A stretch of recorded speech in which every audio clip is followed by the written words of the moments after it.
Welcome to the I Am Eden podcast. Eden is not just a place, it's a state of being. It is the consciousness of abundance, a mindset rooted in divine purpose.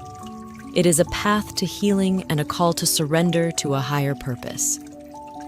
In this series, we embark on a journey to live in the flow of the true Garden of Eden, a life of flourishing and deliberate creation. I Am Eden is a movement, a platform to provide clarity, awaken vision, and ignite divine inspiration. We invite you into this sanctuary of reflection and discovery. Welcome to Eden.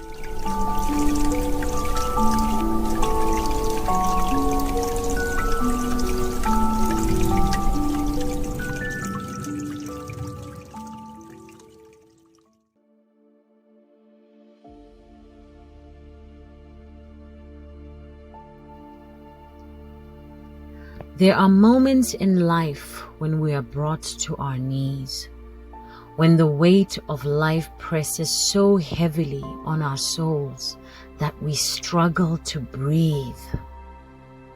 In these moments, when we lose all sense of control and the world goes silent, we come face to face with God. One night I was sitting outside in the quiet, enjoying the fresh breeze, and I decided to pray. It was a usual prayer, Psalm 23, "The Lord is my shepherd." So I whispered the words out loud like I had done many times before. But this time, something shifted.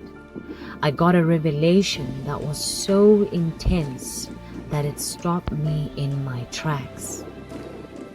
I had reflected on this prayer before, but never like this, never with such clarity, such weight, such truth that it made me tremble. So here it is. The Lord is my shepherd, I shall not want. He makes me lie down in green pastures. He leads me beside the still waters. He restores my soul. He leads me in the paths of righteousness for his name's sake. Yea, though I walk through the valley of the shadow of death, I will fear no evil, for you are with me. And there it was. The epiphany hit me so strongly I could hardly contain myself. Everything changes in that one line. All of a sudden, when you walk through the valley of the shadow of death, the pronoun changes from he to you. This means you're no longer referring to God in the third person as he. Now you're speaking to him in the second person as you. When we address someone in the second person, it means we're speaking to them directly, because the pronoun you is used in direct conversations. So at this moment, you stop talking about God and start talking to him. It's no longer a distant conversation. It becomes intimate, personal, immediate. So when you walk through the valley, God moves closer. He's no longer someone you speak about.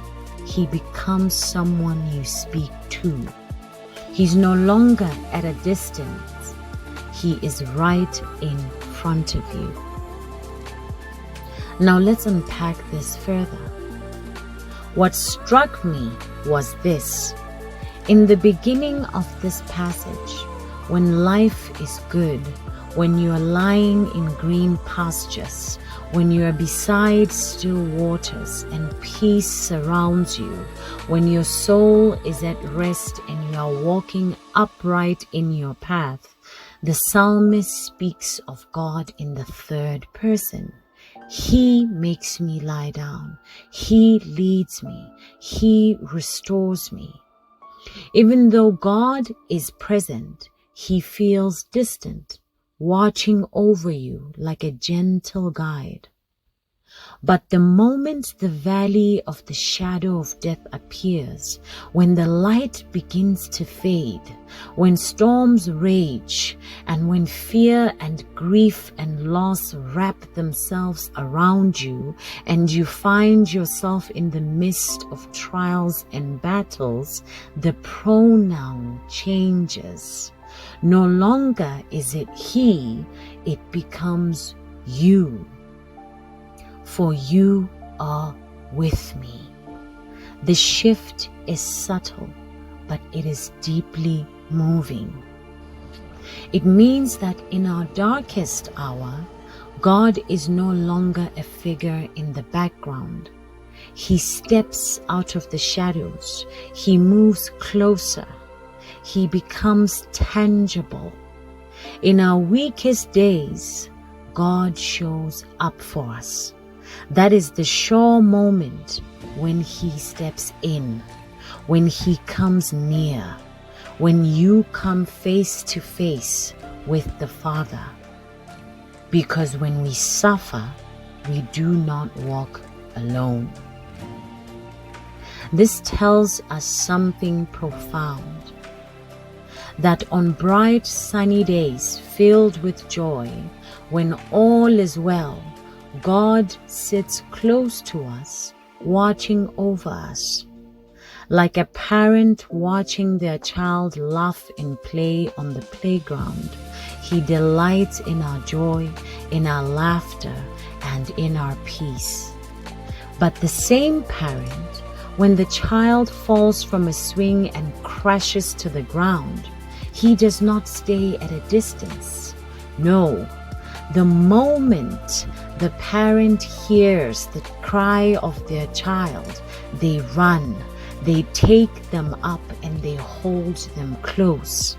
And in the same way, when we fall, when we crash to the ground and scrape our knees on the rough terrain of life, and when we are swallowed by grief and fear and pain, God comes closer.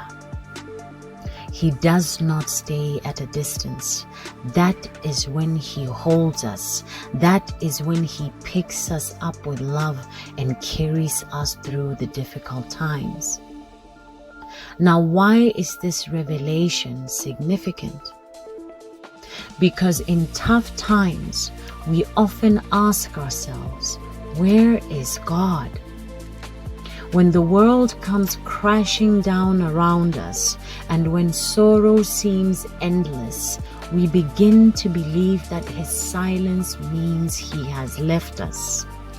But the psalmist reveals an undeniable truth. God is closest in the valley. He is not watching from afar. He is not waiting at a distance. He is right there in front of you.